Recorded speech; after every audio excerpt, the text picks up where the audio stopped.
So I am Michael Terry. I'm on the Canonical desktop team.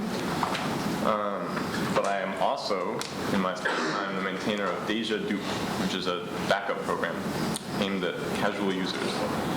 And so the goal of this meeting is to try to get agreement that Deja Dup is perfect for the Ubuntu desktop in 11.10. Or if it's not perfect, good enough to include with some provisional changes.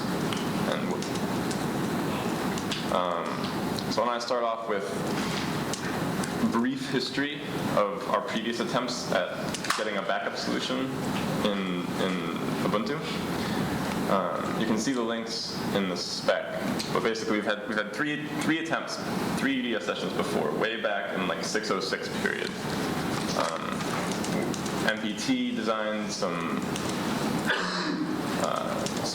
models, some frameworks for how this would work. We had somebody invent a new program called Home User Backup, which lasted for a couple cycles but is now abandoned. And most recently in the 9.10 UDS, we had a backup session where we basically said, we like backup, it's great, is there anything that works? And there wasn't. So now, in the meantime, I've been working on Deja Dup, and I think it's great, and so I think it would be a good fit for Ubuntu. So just out of curiosity, Mike, you were saying you've tried a few times to get it in? No, we haven't tried to get the Deja Dup in. We just tried to fix backup. And in fact, backup is idea number 1 on Brainstorm. I don't mean that in the sense that it's the highest voted, although maybe it is, I don't know, but it's literally like the first idea that was submitted to Brainstorm.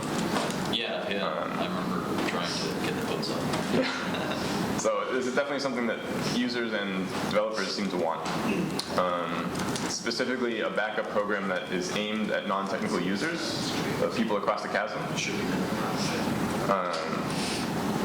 That is not. We don't necessarily want to push in something that can handle all use cases for everyone. Not like necessarily a full system backups with like all sorts of different profiles and options. I think, at least from previous UDSs, and this is what Deja Dup aims at, is just your own personal backup of your data and preferences. So let me just give you a quick spiel about why Deja Dup is I think, the only viable candidate in this category. The other backup programs that work in GNOME, I think, are maybe like Simple Backup, S Backup, Back in Time. I don't know if Bacula has a GUI front end, but these are all not aimed at casual users, or at least not with such a narrow focus as Deja Dup. And specifically, for technical reasons, they may have issues providing some features that I suspect we would want, like Ubuntu One integration. Deja Dup has cloud support. It can back up to anything that you can just drop a file in, which includes Ubuntu One. It's super well integrated with Unity and GNOME. It's got Nautilus menus. The new version is a native control center panel. It's a separate front end and back end, so that if other flavors start to think about backup programs, they could build off of Deja Dup if they so desired. Sorry, did you say Deja Dup now has hooks into Ubuntu One? So I'll talk about Ubuntu One in a little bit. I'm just saying that it can support Ubuntu One. Okay. It has technical underpinnings. Just want to make sure. It's also relatively mature. It's been around for 3 or 4 years. It's the default in Fedora since Fedora 13. So I think it's got a good pedigree. The questions are, is it necessarily good enough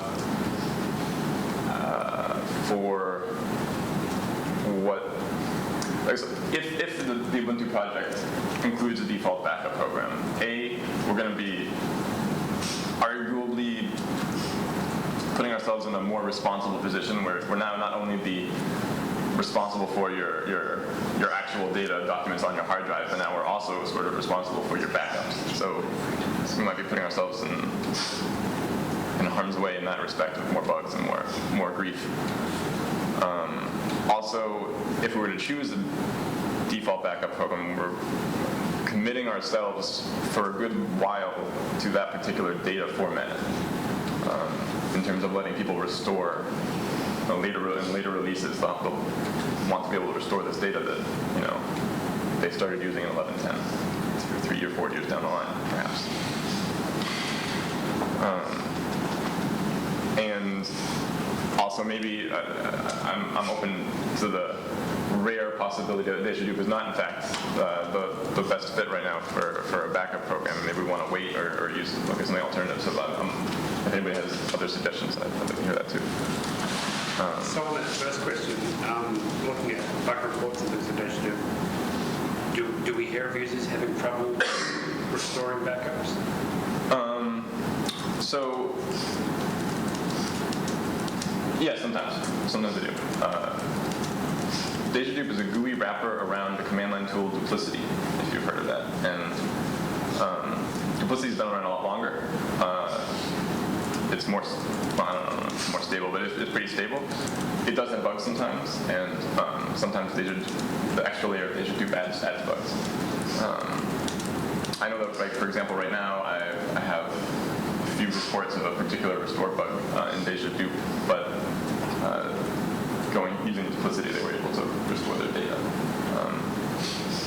So that brings up a whole risks of Deja Dup topic. So yeah, Deja Dup Deja Dup has never deleted data. I mean, it's certainly possible that it could do that, but it hasn't happened yet. Likewise with Duplicity. The risks in terms of when things go wrong, what can users do is A, they can go back to Duplicity, and B, there are instructions for how to manually unwrap Duplicity's backup format. But those are necessarily complicated because Duplicity's backup format is what I would call opaque. It's not just like files that the user can browse in their file manager. And that would be an awesome thing to allow, but for technical reasons, it's just not possible to support incremental encrypted backups in the cloud. You just can't have a format that has raw files. And so you need something that you need a program to open. So I don't think that's an escapable problem. So you're always going to need some tool to recover your data. And so I'm asking particularly, if we look at the current user base of Deja Dup and we scale that up, right, okay. What's the sort of fault rate? How many people do we expect are going to have broken systems due to whatever reason? And if they do, is there a wiki page with sort of lower level things you can do to recover, and will that work for these users, or will they be like, oh, it's a horrible tool that killed my day? In terms of like when things go wrong, the instructions for how to use Duplicity on the command line and how to manually unwrap your files is both in the shipped help and online Ubuntu page. So the importance of it being in the shipped help means that it's translated. In terms of the failure rate of bug reports I get, I'd say about once per cycle, I find some new problem that stopped some people from restoring, and I fix it usually. And does the software update fix the problem for them, or are they with the code? No. Usually, either I'm able to help them manually recover from something I don't understand. The problem is that it's usually very hard to reproduce problems I get, because ideally to do so they would have to give me all their backup files and the means to unencrypt them. So that's not something I generally ask. So that is a risk in terms of handling a spout of bugs, so that it's hard to reproduce. I don't think the number of bugs I get scaled up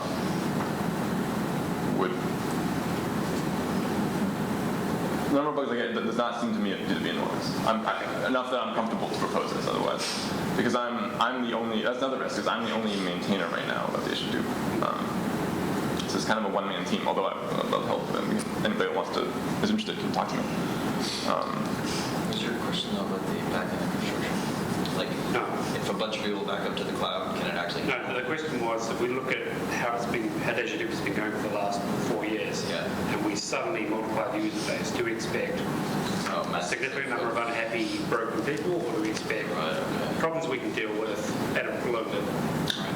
We, I As sounds think like somewhere in you're saying. between. It's not going to be like cataclysmic, we're not going to get. I don't think so. And in the worst case, I've never had somebody that that I believe was Deja Dup's fault that they couldn't get the data back. I've had some people that couldn't get the data back, and I think they mistyped the password, and then they originally set the backup password or something, because every GPG was the error there, and they just couldn't unencrypt their files they were getting. So I am nervous about the increased exposure, but Fedora I've been default in for since 13, which is, I don't know if that's 6 months or, I'm sorry, I don't know if that's a year or 18 months. Oh, something like that. And I've had crash reports, but I don't think I've ever actually had somebody in Fedora that couldn't restore. Okay. So maybe Fedora just never crashes and they never have to restore. It could be the thing, but. Well, you also have a lot of people that would probably use it to, bail out their home directory, do a reinstall on that, expect to, and then you're really relying on that. Yes, and in fact, I've had people that do that, and I just don't really understand that. I don't understand the mentality. Well, I don't know why you would use a backup program for that use case, in my mind. Well, because it's something that I can get my files back. Right, well, just copy the files. I don't know why you would introduce extra risk on yourself. Not you, but users do it, and I don't know why. So you're saying Deja Dup is less reliable than copy? Yes. More things that can go wrong. I mean, you're introducing like these two different wrappers there, and So there's just a layer of complexity. yeah, I mean, you're adding these 2 layers of complexity. And if you just want to back up a few files, that's what it would take on for. Yeah. But more importantly, a one-time backup. Copying files is always going to be safer, just because it's a known problem that we've solved since the 80s. But Deja Dup's use case is regular backups, incremental backups to save space. That's why you just don't copy files. All the complexity of duplicity in Deja Dup is to support long-term automatic backups for sensitive security. I mean, The use case. so like if you use like a Shotwell or something, right? And to copy files to your thumb drive or something. That's strictly less secure than doing it in Nautilus, right? Strictly more layers.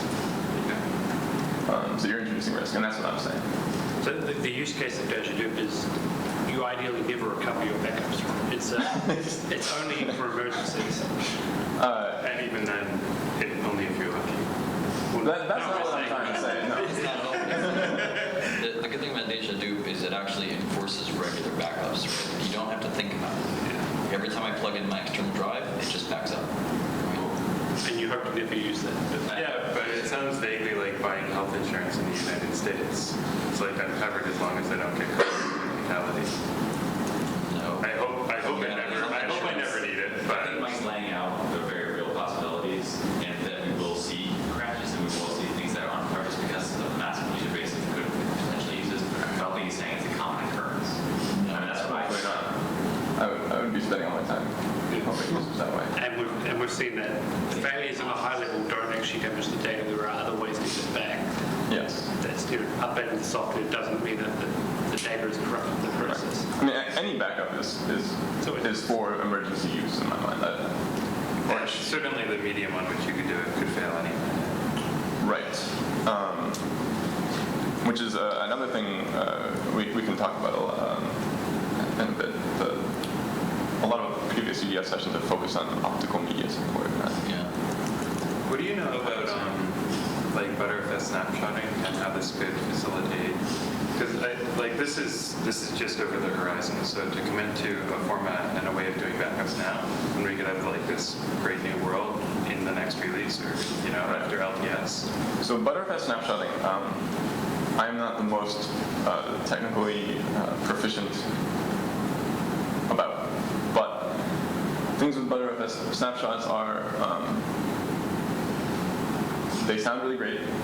The problem with them, in my mind, is that they are on your hard drive. Right, so some way of being able to incrementally bail out the data that changed between two different snapshots to an external drive. Do you know if it would be feasible to? So you mean using ButterFS to decide what to back up, and then putting that somewhere, or?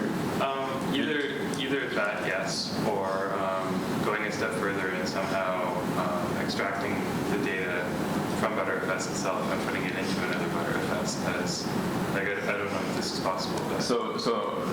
But. This is where you get into one of the assumptions that Duplicity makes is that it knows very little about the backup location, basically just the ability to put and get files.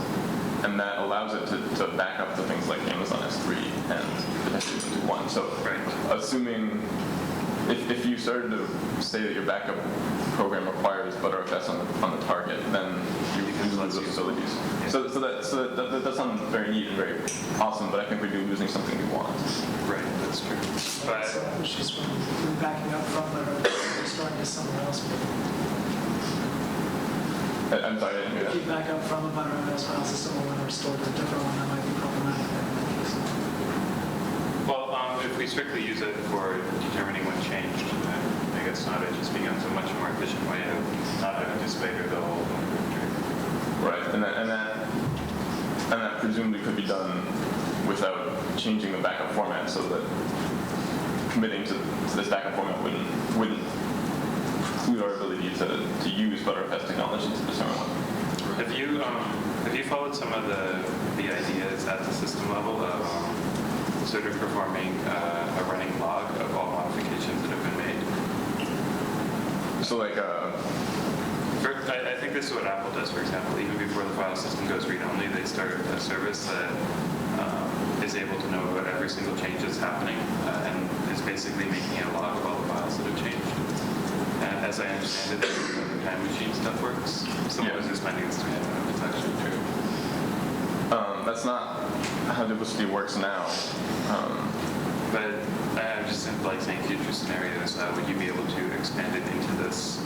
Because you're basing it on Duplicity, which it has its own way of working. It's like some rsync type thing, It right? uses librsync diffs wrapped inside of a tarball wrapped inside of GPG. So you're really tied to that foundation. Do you know if they have these things in mind, or? Not in the near term, to my knowledge. I think Duplicity is rather conservative in terms of features it implements, which I view as a bonus, although I understand the desire for more optimal things. And being able to have a system report that's better way. So how tied is Deja Dup to the backend? To Duplicity, well, surprisingly not. It could be swapped out rather easily because, well, not easily, but it could be done. It's not something I envision doing in the short term. I understand. I mean, I'm not saying even we should. even saying that we could do that, it would probably never be a great idea because we would always have to be able to fall back to Duplicity for people that like want to restore old backups or something like that, you know. So that's the problem with making a decision like this, is that we're committing to a format regardless of what we do. But if we always let that scare us off, we're never going to have a backup. And there's always going to be something just over the hill. I think we want to go more mainstream. This is an important thing to have. I think there's an expectation that users have that we have a backup solution. Absolutely.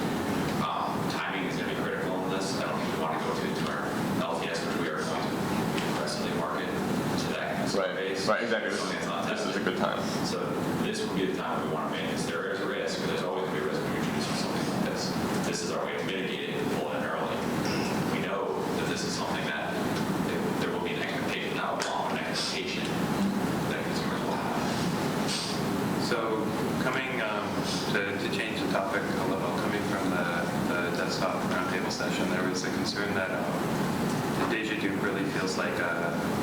its own thing, and that it would be better to have it more tightly integrated into the desktop.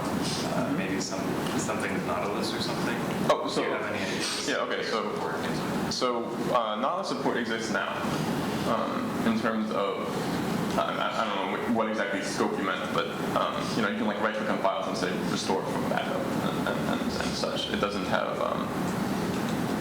One thing that I'd love to have is like you could point Nautilus at your backup location somehow, and it would have like a nice time machine like view. But that read through. There's ability to point Nautilus at your backups and browse your backups, right? It will encrypt on the fly, or that's not the case. Just files. So you can use the file manager to browse your files and choose one to back up. In terms of browsing your backups, that doesn't exist, I think, in the way you intend. You can say I want to restore from backup, and then it gives you a list of dates that you backed up, and that's not browsing really. But it does have this mode where if you're trying to restore a missing file, it'll merge. It'll find all the missing files in all of your backups and present those to you. That's not really browsing either, but it's sort of a specific use case browse. What do you think about like GBFS backend or something? A GPFS backend? Yeah. That is how I would envision implementing. How long do you think that would take?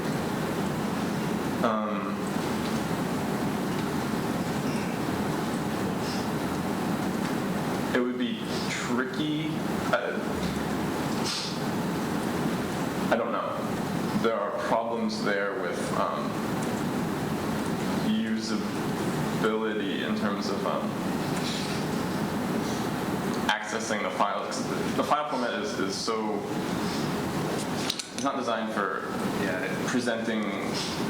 It's being able to grab a file very quickly. So like one file may be split across many different pieces, and it's a little awkward. So there's a lot of usability issues in how to present that to the user.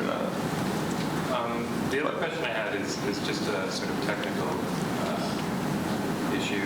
How does the rollout work? Like, how does Duplicity know when it can drop files?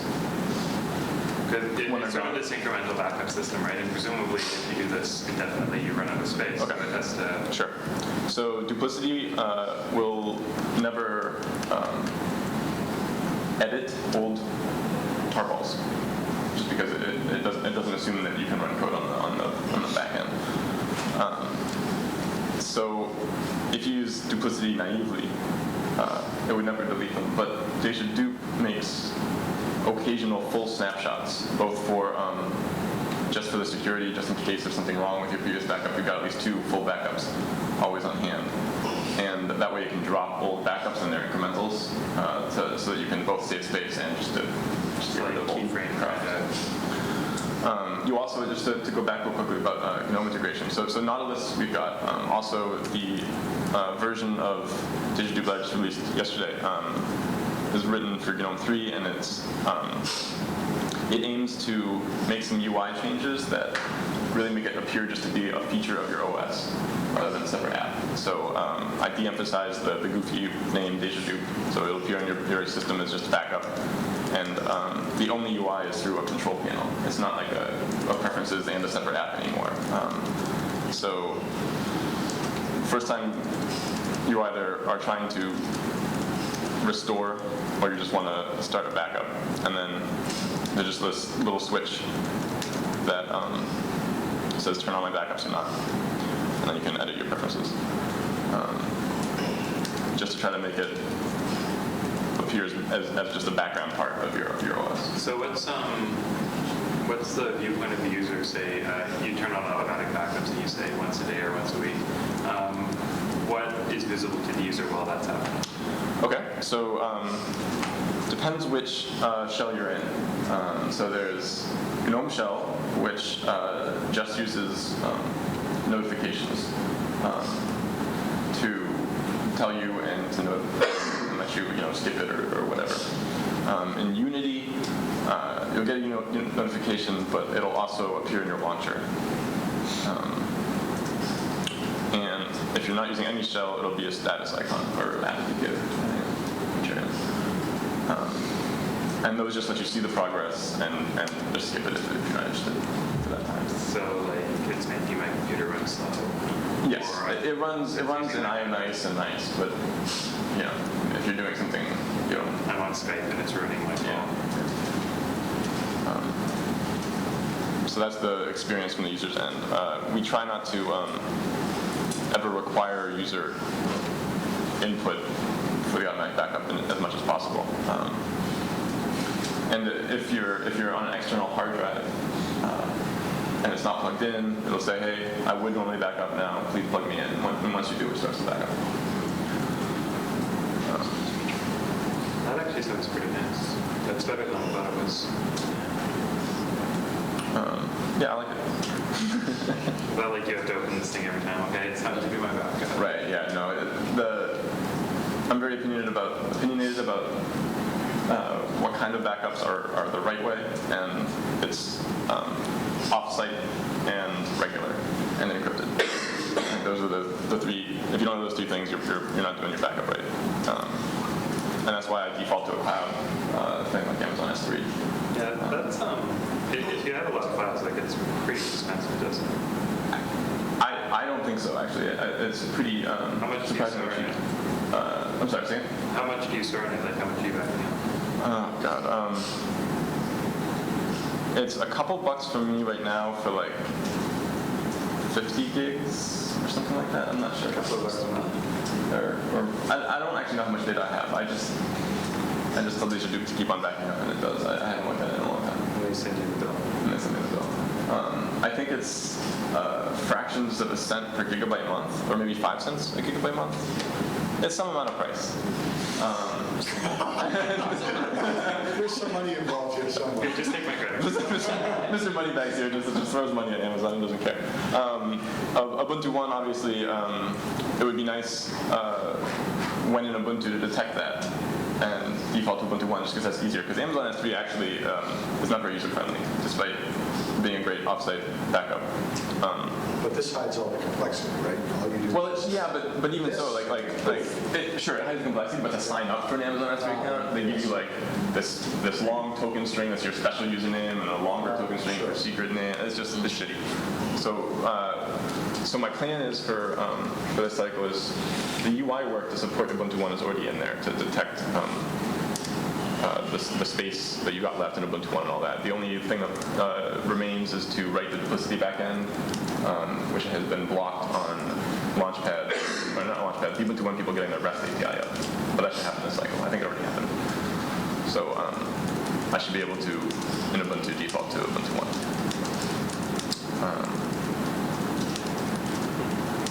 Okay, let's see what else I had to talk about. So what happens if my machine fries and I want to restore? What does this actually back up? Just my user directory? So by default, as you can see on the screen right now, the default is your entire home folder. So all your settings, all your stuff, except for your trash downloads and some secret folders, which you can find in the help, but it's stuff like the cache and your thumbnails and stuff that no one would ever in their right mind want, unless they specifically ask it to be backed up. Right. So in that scenario, I would go buy a new machine, I would install Natty, say, and then I would download this. I would restore from that backup. I should have an operational desktop again. Yes. Installer integration? That was on my list, yeah. I'm sorry, I didn't get the question. Installer integration, Ubiquity integration would be great. So let's say that didn't happen, right? And in 11.10, you install fresh, you go to your preferences, and you see this, and you say, oh, I want to restore files from previous backup. And then you would do that, and it would overwrite what you've been using for the past like 5 minutes. And you would just have to wait. Ubiquity integration would be great. It would need design work, and restoring your backup could take a long time. Sure. And Theoretically, we want to do something like that, before even we could, but it's not. yeah, I'm perfectly willing to help with that and to maybe libraryify some parts of Deja Dup to make that work. I think that would be a good feature. It's just it needs some thinking. We also need to, if we do want to go with this, we got to Sure. Well, make a bigger use on that. I think everyone had the same in their mind. I mean, we're going to take this on as a place to use it in the future. Yeah. So what happens to the stuff you have when you restore it? Like say all the settings that are on the system now, you click restore it, they're just gone? It overwrites the files, and then however things deal with that. Otherwise known as the I agree. That's why install integration would be great, so that you're not logged in. You're not. Yeah, like if Firefox is running when this happens, it's gonna like explode. And For some definition of explode, I don't know. I don't think it does actually. I've restored it back up while I was using my own That is the problem. The file system isn't sitting still while you're restoring. Keyconf would prefer if you send some kind of a change notification as well. Interesting. Okay, so they're okay. I'll talk to you about that. Maybe there's certain hooks I could make to make that process. You just get on the bus and you say everything might have changed and then everything. Is that decomp specific or? Yeah. But yeah, there's stuff like I can support it. I can say I can trigger maybe the Ubuntu. I think that's a great feature. I should trigger the Ubuntu notification that you should like restart your system maybe now. Would be good. Log out noticed. Yeah, I don't think Ubuntu has a specific logout notification. I think It's just something that could potentially be integrated with the display manager. Like if you want to back up, actually go back to the display manager, do it that'd be cute. a Yeah. safe way and go back in. Yeah. That could be. So there's lots of integration points that would be awesome and are useful to talk about.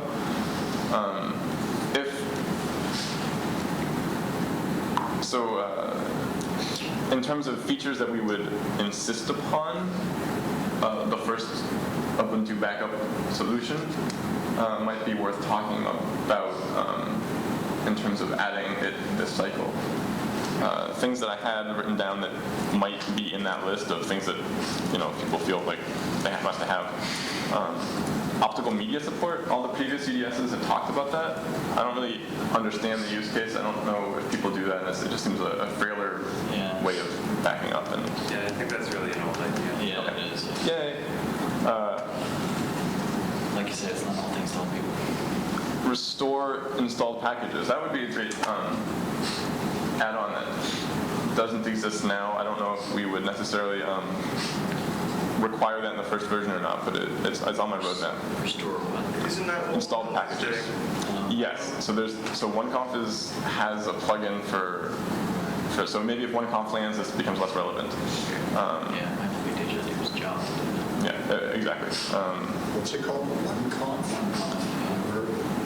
Yeah, that's the thing Didrox is working on. It's like I think, is it a configuration in your desktop couch or something like that? Yeah.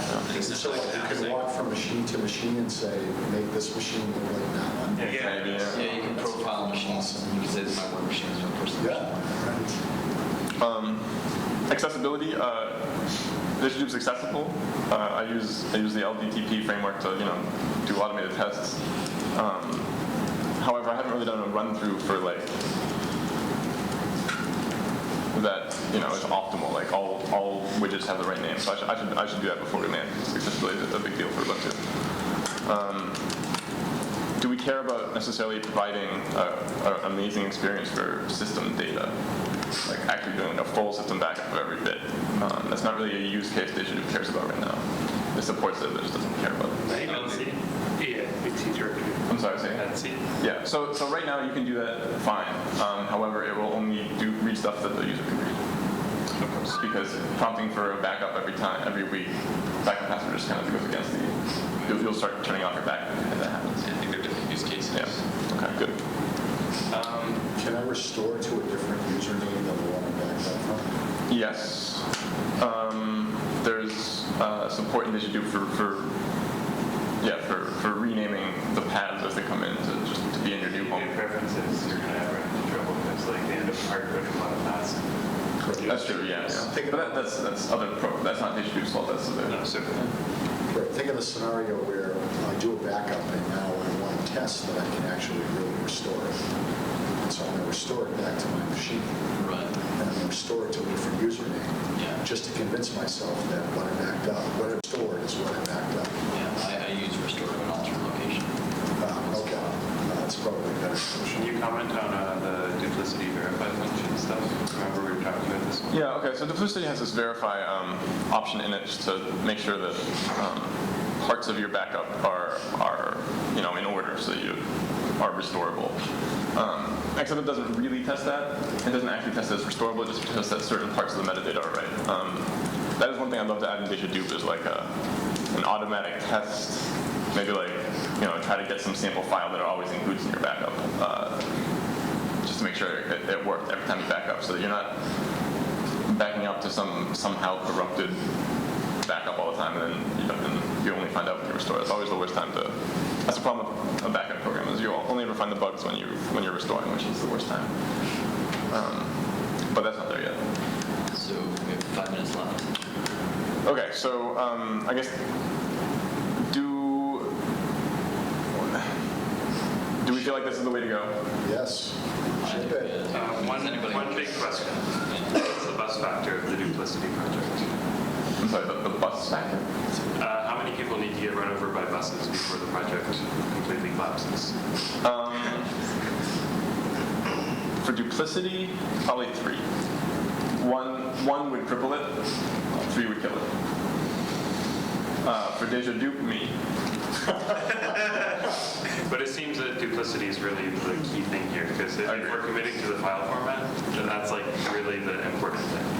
I agree. Well, that's, I was going to ask a long question. I know that you've got strong opinions on how to back up, but is there the ability to back up unencrypted? Yes. It defaults to encrypted, but yeah, there's a checkbox. And so in that case, can you run our file system? No, because it's still tarballs, it's just not. Okay.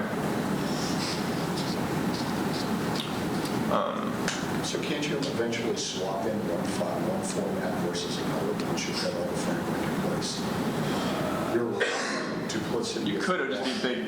You'd have to worry about moving from one format to the other, and how long do you support the old format? How long do you support restoring from it? You got to choose one at some point. Well, yeah.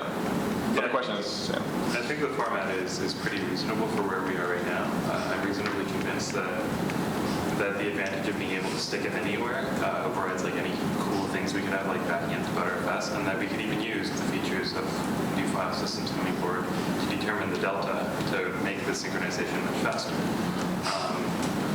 It seems like a pretty reasonable format, and saying something's over the hill is like a foolish game because it's always going to be true. So are there any we're talking about Deja Dup by default here, right? Does that mean on the CD? On the CD, on the desktop CD. Other flavors don't have backup programs of their own. Yeah, I want to talk about that, other flavors. Duplicity has a couple other front ends. It has one KDE one that doesn't seem well maintained anymore, and it has a couple command line front ends. The Duplicity command line is not friendly. I don't know how interested other flavors really are in adding a default one, but if they did, they could wrap around Duplicity like I have, and I would help them with that. And I'm supportive of this. I think it's great. Is there, what's the effect on the CD? Well, I'm glad you asked. That's the next topic here. So if you strip out the optional stuff, like rack space and Amazon S3 support, which would be less relevant for Ubuntu since it would default to Ubuntu 1, you can save 3 megs. So you can get it from 6 down to 3. I don't know how tight space is on the CD. I know it's always really tight. I know, but I'm just saying. Next session, you should come to the So I'm assuming that Ubuntu would prefer me to strip out the S3 and cloud files dependencies by default, which means that there might be some UI work just to make, it works right now. You would just choose it and then it would error out at you, but so I need to make that experience nicer. But yeah, so we can drop those. Just that's uncompressed. That's full size, or is that compressed? That is uncompressed. Just tell Seb that we're taking French off the CD. I'm sorry, say again? Just tell Seb that we're taking French Yeah, off okay. the CD. It's already got that. Oh, you're right. This is uncompressed. I didn't even think about that. That's not what the CD cares about. No, uncompressed is what the CD cares about, because it's an image. Okay, right. Okay, good. Okay. All right. That's compressive. Yeah. No, is it? Right, but I was was thinking I was thinking debs versus uncompressed, but yeah, maybe this is uncompressed and compressed a little bit more. I don't know what that exact delta would be, but uncompressed is just. So I think 3 is probably a reasonable number. I don't think that would break anybody's back. And certainly, as long as you provide some sort of a, even like if you have Amazon S3 in the list and like you pull install like the dependency. That's the. And I mean, if you're backing up to S3, then obviously you're online anyway, so downloading the package is not really a problem. Yeah. You show up in the software center as a recommended thingy anyway. Well, no, we want to make it not recommended, just suggested. On the software center point of view, it looks like, hey, you should also install these other. Right. Yeah, but I mean, from the control panel where you're setting up your backups, having tied into the package manager there. It would be nice. I think for this cycle, I would like to do that if we go down the route of dropping those. So do we think there's any major objections at this point? Anybody in IRC? I've been watching IRC. I don't think here is no. There's one question on the main pad page. What was the question? Location, maybe? They're talking about bots. I don't know. I don't know either. Kobe asked if we ship it on the CD, is it possible for someone to do a full restore from the CD and some backup media such as USB disks? Oh yeah, sure. So right, so it would be on the CD. You could run it in the live session, and So they can recover. yeah, so you could recover from it. You have to point it at your. If you're running it from the live CD, you have to point it at your original hard drive, like your internal hard drive, as a restore location. But Oh yeah, you'd have to make that. right, like right now, I don't have magic to detect that you're not running on your native hard drive for some reason, and yeah, that might be interesting, but I'm not really sure how I detect that. What about testing the scalability on the Ubuntu One with, like you said, many more clients all backing up at the same time? Is there a framework or facility? I don't know, talk to Ubuntu One people. Great question.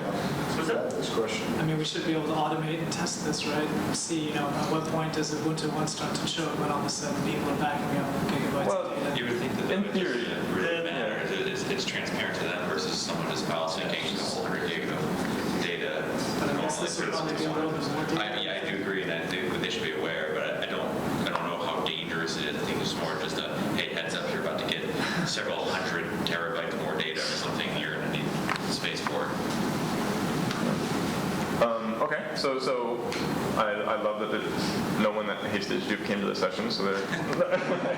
If you're going to do like S3 backup, there should be some kind of cost estimation, I think, to like let the user know approximately how much it costs for. Yeah, maybe that changes. So it'd be nice if Amazon gave an API for that, but they don't right now.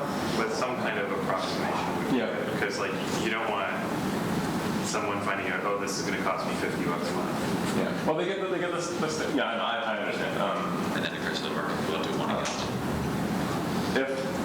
I think at the worst, it would be nice to maybe just say have a little italic label that says hey, this is going to cost you money. In the worst case, if I can't provide an actual estimation, then just a notification. I have that in the help, but not in the UI. So why do you want to include Amazon? Why not just have one option so the user doesn't have to think about it? Like, people who want Amazon will be able to find it as an additional package. So why include it at all? With this unknown cost, with the difficult setup. I think he's saying for the default on the CD, it will not have Amazon. Well, but it would be Users who want it. You were talking about though being able to yeah. So maybe quickly enable through the So rather there's, than relying on the software center to find it. So right here, there's this part of the preference panel. There's a back application drop down, and there's lots of options. It would default to Ubuntu One, and you're saying not have the drop down? Yeah, unless you install the Deja Dup Amazon S3 package. Well, so You definitely want at least local hard drives. there's more here than just that. There's SSH server. There's external hard drives that you may have plugged in. So external, I think users could get external hard drive, they understand that. Ubuntu One, if that picks up what it does elsewhere, without anything. Amazon S3, it's a bit more esoteric. I think we're at the point now where we're all agreeing that we should probably do this. Sure. And now it's implementation details and stuff. And I think we're also Okay. So action items. I've got a list of things that need to happen for this actually to hit. In terms of changes that happen to Deja Dup, it sounds like drop Rackspace and Amazon S3 recommends maybe add some UI niceties for that. I don't think I actually heard any other actual feature requests. Maybe. I had the one about I'd like build with control to my files that are not technically feasible. The GBFS backend, that's like. Oh, GPFS, yes. That is the project. I would have a hard time.